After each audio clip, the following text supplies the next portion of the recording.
I think Kobe better than MJ, skill-wise, yeah. He took everything Jordan did and multiplied it. He did it better. So it had more. It added himself to it. What did he do that MJ didn't do? Dude, he had a fadeaway drive, pump fake, this way. He enhanced the perimeter skill set. It's Kobe's mentality or LeBron's basketball IQ? That's a closer one. I'm gonna tell you, I would take Kobe's mentality. Okay. The reason why is because I would be successful in life, period. Whether it be basketball or somewhere else, I'm gonna be good. If I was in my prime, who would I want to play one-on-one? Start off with Jerry West, Elgin Baylor, Kobe Bryant in his prime, LeBron in his prime, D-Wade in his prime, Melo. I don't think I lose. Other than Kobe Bryant because he's still. When the pressure was at its peak and everything hung in the balance, one man stood completely unfazed. What some frame as a debate, many see as a one-sided lesson in greatness. That defining moment came in 2010 when Matt Barnes tried to rattle Kobe Bryant by faking a pass directly at his face. Any other player would have flinched. Kobe didn't even blink. That was the Mamba mentality in its rawest form, meeting fear head-on, refusing to break, and proving he was always prepared for the biggest battles. You said that Kobe talked intelligent trash. Explain. So we were playing, it's like a 2-on-1 break, and Karan fouls, stops the break. Kobe comes over. So we're all like, yo, good, you saved 2 points. So Kobe walks over to him and says, hey, who you guarding? Oh, you. How many fouls you got? I got 1. So you only got 5 left? Yeah. Well, you need all 6 fouls to guard me. And you just wasted one on him. Stupid. And you had to think about it like, God, he's right.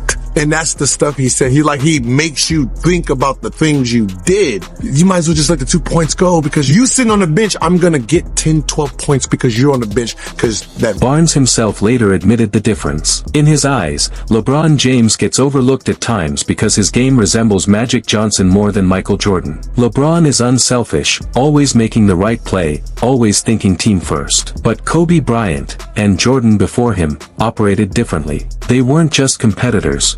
They were ruthless. They carried a killer's mentality that turned every game into a hunt. I looked at it from a point of view, I see this dude work out.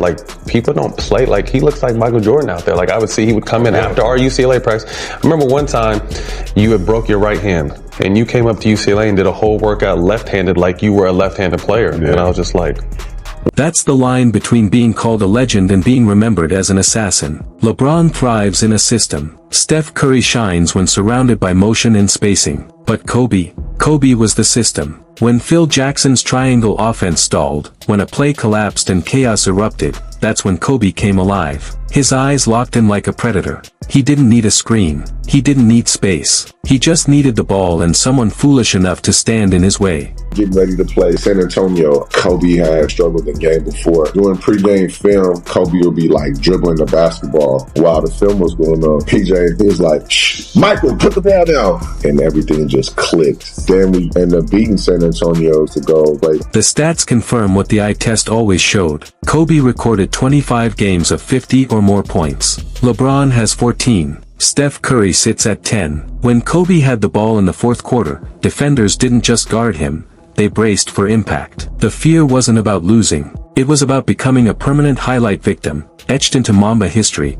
Contrast that with the 2011 NBA Finals. LeBron, in his prime, averaged just 8 points in the fourth quarter against the Dallas Mavericks. And it wasn't Dirk Nowitzki shutting him down. It was Jason Terry, a sixth man best remembered for being dunked on. A role player was hunting the king like prey. As former NBA champion Steven Jackson summed up, if LeBron had Kobe's mentality, he might be the greatest ever. But without that killer instinct, without seizing the biggest moments, you can't claim the throne. Kobe Bryant is one of the best compliments I ever got when he recognized that killer instinct behind the smile. Mm-hmm. And Mamba mentality it has a name, it's a thing because you can see it on his face. I'm out here to kill every single person in front of me to get to where I want to go. But he acknowledged that same spirit, but he knew that I did it with a smile on my face. And why? 2011 NBA Finals that was happening, Kobe was out there playing through a torn ligament in his shooting wrist, still dropping 23 points a night. Pain wasn't an obstacle for him. It was just another defender to conquer. The most gangster shit I've ever seen. Kobe Bryant tears his Achilles. Got up, went to the free throw line, makes the 2 free throws. Makes them. You watch his face, there's no grimacing, no nothing. And then I go to one of my favorite players in the NBA, Jason Tatum. He's on the ground damn near dying. First of all, Kobe would never be wheeled out. He walked out. You will never. Fans often say Steph Curry revolutionized basketball, but in truth, he revolutionized shooting. And there's a difference. Because when the 2016 finals reached Game 7, with history begging for greatness, where was that revolution? We saw behind-the-back passes fly out of bounds. We saw rushed threes clang off the rim. The greatest shooter alive went 6 for 19 with immortality on the line. Now compare that to Kobe in Game 7 of the 2010 finals against Boston.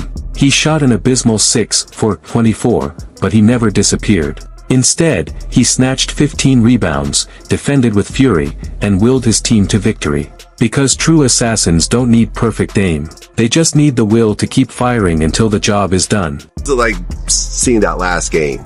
I did not think he was going to get 60. I thought he was going to put up a lot of points, but I didn't think it was going to be 60. And then once he got to like 40, it was like, keep going, Kobe, don't stop, keep going. I bet you can't get 50. He got 50. You bet you can't get 60. He got 60. I'm like, dang. That's how you supposed to lead the game. That's Kobe. For real.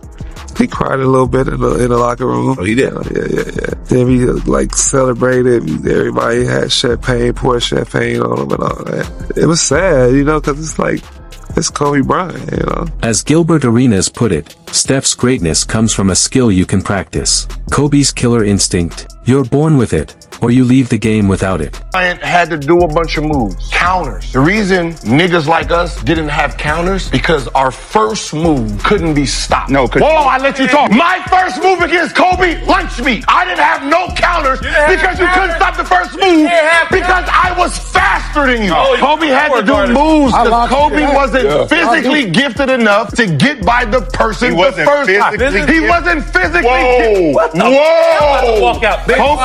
So what does he need a second or third move for? Why do you need 2, 3? Jordan just had a 1-2 pull-up. The reason the 1-2 pull-up, they couldn't stop the 1-2. What the fuck do I need a counter for if you can't stop this one? If you cannot stop, boom, you can't stop that. What the fuck do I need to do this shit for? I only do. Something the documentaries rarely mention, LeBron James has always had elite help.